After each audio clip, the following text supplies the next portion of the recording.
a sound.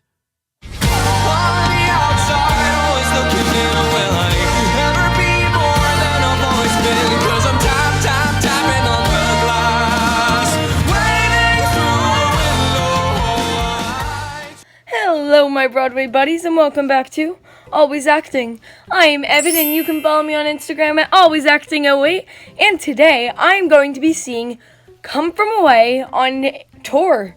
So it's basically like how I saw Hamilton on tour, but Come From Away. I'm really excited. So I didn't know much about Come From Away. I literally got the tickets today, Saturday. I got them last Sunday. And I didn't know like anything. I hadn't heard like any of the songs.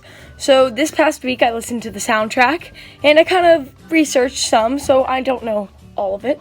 But I do know like the story, and I listened to the full soundtrack and it's amazing. I really love how it tells the story. So I'm really excited to see this, and without further ado, let's go.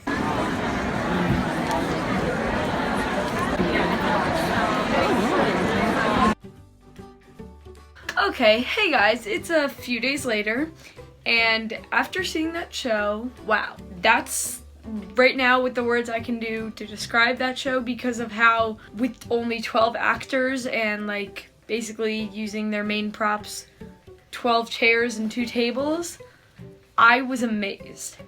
So this is the playbill I got. It's different, but I like it.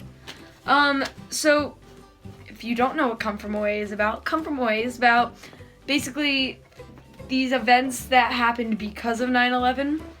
And so it was a very serious topic, but I thought they handled it well, because at some parts they still respected it through the whole show, because it was a very sad and tragic moment in our history, but they made it humorous so that you weren't just crying or just being like, oh my gosh, I feel so bad for these people, even though you really do. Like, they make it very enjoyable for everyone. And so Come From Away, basically, it was these planes that had to land in this city called Gander. It's in Canada. They had like a very low population in Gander, so with all those planes arriving, their population doubled. And basically it's how these people welcomed these other people who were flying on planes who had to land there. They didn't have a choice. They basically welcomed them into their city and their homes and fed them and made sure they had clothing and tried to help them as much as they could. And it was a really emotional story. I might have cried at the end, but we're not gonna say.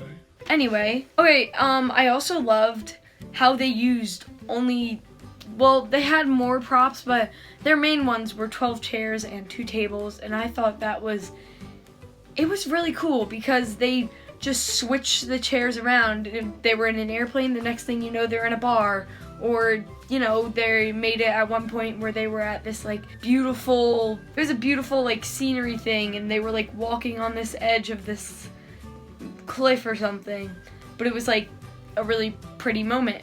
And also on the stage, they had this turntable, and they used it in an interesting way. So like during I think it's somewhere in the middle of nowhere or something like that, it like turned and they were in like this plane.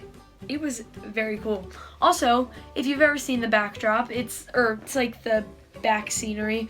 It was a bunch of wood planks, and then you didn't expect it, but like there were a few doors in it that they used, and it really added to what they were doing, because they didn't have this like all these huge like scenery things on. It was just like those chairs and maybe a few extra props. My favorite song in the whole show was probably Somewhere in the Middle of Nowhere. It was just really cool it was just really cool because they left and then they show like their appreciation, and they showed how all the emotions that were going through them. It was comical, but it was also serious. And so it was an interesting mix, but it definitely worked. Also, at the end, basically they showed what happened 10 years after this tragic event, and they said everybody went back to Gander for a reunion, and it was very, I loved how they portrayed that and how they showed like that they didn't just forget about this town, and they thought to add this 10 years later. They still went there. They're still going there because they appreciate how much the city has done for them, and so they wanted to show their appreciation. And it shows how the people in Gander, they didn't sleep. They cooked for them, they did everything, and they still welcomed them. They weren't grouchy towards them. They were very welcoming, and they were still joyful, and I love that. I think that's really all I have to say about the show. Sorry this video is a little bit short. I didn't get much footage there because... Oh, one more thing. There was... Oh, what is it? It's like a Broadway thing where the tours and the Broadway shows do it. And it's where you donate money for different causes. I forget what it's called. But they had that after the show, and there were like the cast in the lobby collecting that, and they were like, it was like $200, you get the signed poster by the cast, and like the scarves that they got on like opening night. Also, this story is true. These were real people, and these were real events. And so this pilot, she actually had to go through all of this, and actually had to experience everyone there. Well, the actors didn't have to, but the people they were portraying actually had to go through this. So it wasn't just some fictional characters. A lot of these characters were real. Maybe they had to mix a few plot points, but that's okay. And it really turned out amazing, and I highly suggest that you all go see it, whether it be in New York or it's on tour right now. So yeah. Alright guys, thank you so much for watching. Make sure to like this video, subscribe down below, hit that bell notification so you know every time I post. And yeah, thank you guys so much for watching this video. Sorry it was short. I'll try more next time. And yeah, alright, bye. Can do